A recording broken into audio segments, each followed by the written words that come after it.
великой победы! Ура!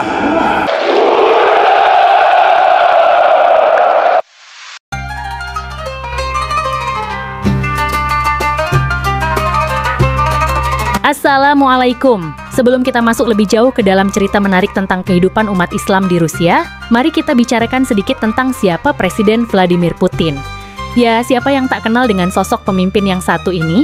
Sebagai salah satu kepala negara yang paling berpengaruh di dunia, Putin dikenal karena ketegasan dan kepemimpinannya yang seringkali menjadi sorotan internasional. Namun, ada satu sisi yang mungkin belum banyak orang ketahui tentang dirinya. Ternyata, Putin juga dikenal cukup mendukung agama, dan khususnya Islam. Putin bukan hanya mendukung perjuangan Palestina, dia juga kerap mengecam aksi pembakaran kitab suci Al-Quran yang sering terjadi di beberapa negara barat. Menariknya, Putin juga sering merangkul negara-negara Islam dalam kebijakan politik luar negerinya. Walaupun terlihat sering beribadah bersama umat Kristen Ortodoks, isu mengenai Putin yang dikabarkan memeluk Islam juga pernah muncul dalam berbagai diskusi. Nah, meski hal ini masih menjadi perdebatan, tentu ini menunjukkan betapa dalamnya perhatian terhadap agama dan kebudayaan di Rusia, bahkan di kalangan para pemimpinnya.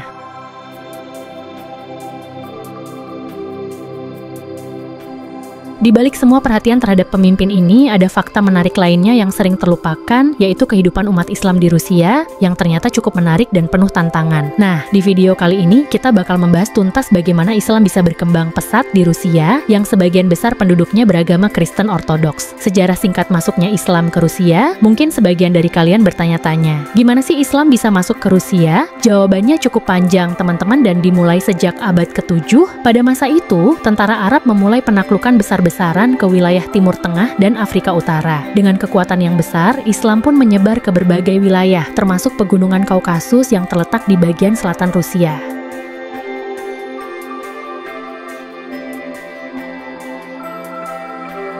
Pada tahun 643, tentara Arab berhasil merebut kota Jarban, yang terletak di pesisir Laut Kaspia dan kini menjadi bagian dari Republik Dagestan di Rusia. Sejak saat itu, Islam mulai memperkenalkan dirinya di wilayah yang saat itu dihuni oleh banyak suku pagan dan bangsa-bangsa yang berbahasa Finno-Ugrik serta Turkik. Namun, kedatangan Islam di Rusia ini nggak bisa dibilang berjalan mulus, karena banyak tantangan yang dihadapi, baik dari pihak lokal maupun pengaruh kekuatan besar lainnya. Kerajaan Islam pertama di Rusia, Bulgaria Volga, titik awal yang penting dalam sejarah Islam di Rusia. Tahun 992, Kerajaan Bulgaria Volga, atau dikenal juga dengan nama Bulgar, menjadi kerajaan Islam pertama di Rusia. Gimana ceritanya? Jadi gini, ketika Raja Bulgar memutuskan untuk memeluk Islam, kerajaan ini mulai menjalin hubungan dengan Kekhalifahan Abbasiyah yang saat itu berpusat di Baghdad.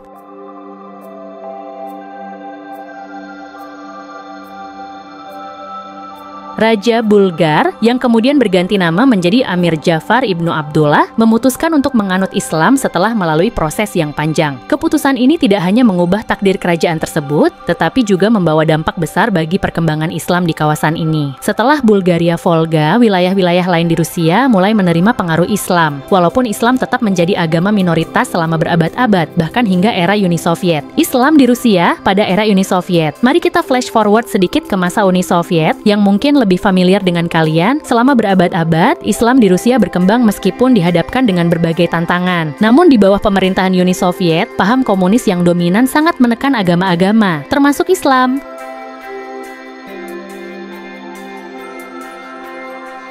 Pada masa itu, pemerintah Soviet melancarkan kampanye besar-besaran untuk menghapus pengaruh agama dari kehidupan masyarakat. Banyak masjid dan tempat ibadah yang dihancurkan, dan umat Islam pun terpaksa bersembunyi dalam diam untuk menjalankan ibadah mereka. Ini adalah periode yang sangat berat bagi umat Islam di Rusia, karena pemerintah mencoba untuk menggantikan agama dengan ideologi ateis. Namun, meskipun begitu, umat Islam tetap bertahan. Mereka terus menjaga tradisi mereka, bahkan dalam bentuk yang lebih tersembunyi. Ada banyak cerita tentang umat Islam yang bersembunyi untuk salat, merayakan hari raya, dan menjaga warisan budaya mereka meskipun harus berhadapan dengan ancaman dari negara. Kebangkitan Islam pasca Soviet.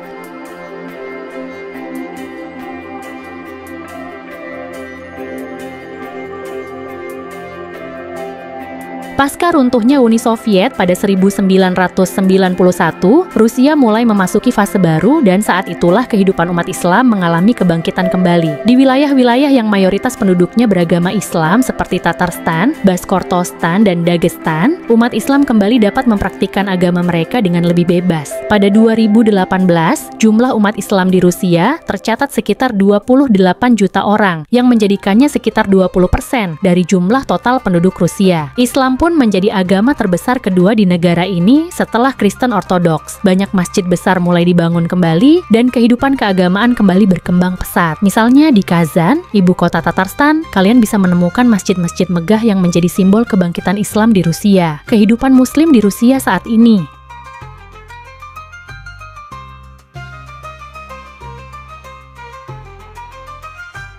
Sekarang, kehidupan umat Islam di Rusia cukup beragam, tergantung di mana mereka tinggal. Di kota-kota besar seperti Moskow dan Saint Petersburg, umat Islam menikmati kebebasan untuk beribadah dan menjalani kehidupan keagamaan mereka, namun di beberapa daerah masih ada tantangan yang harus dihadapi, terutama terkait dengan diskriminasi dan ketegangan sosial. Pemerintah Rusia, meskipun mendukung kebebasan beragama, juga menghadapi dilema politik terkait kebijakan agama. Beberapa kebijakan internasional yang diambil oleh Rusia, seperti dukungannya terhadap negara-negara Muslim di Timur Tengah, membuat hubungan Rusia dengan dunia Islam semakin dekat. Namun, di sisi lain ada juga ketegangan antara umat Islam di Rusia dan kelompok-kelompok ekstremis yang mencoba mengeksploitasi ketegangan agama untuk kepentingan mereka. Masa depan Islam di Rusia.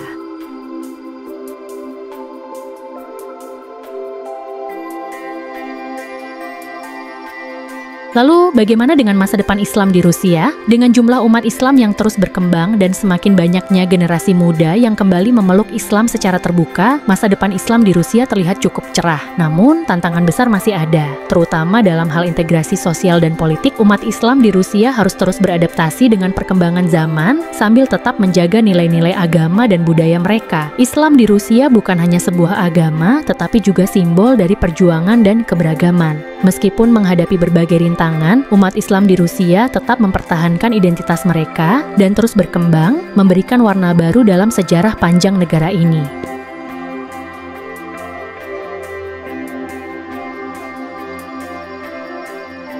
Jadi, teman-teman, kehidupan umat Islam di Rusia adalah kisah tentang ketahanan, keberagaman, dan perjuangan. Walaupun negara ini mungkin dikenal dengan citra politik dan sosial yang keras, ada banyak kisah inspiratif di balik perjalanan panjang umat Islam di sana. Semoga video ini memberikan gambaran yang lebih dalam tentang bagaimana Islam bertahan dan berkembang di Rusia, serta tantangan yang mereka hadapi hingga hari ini.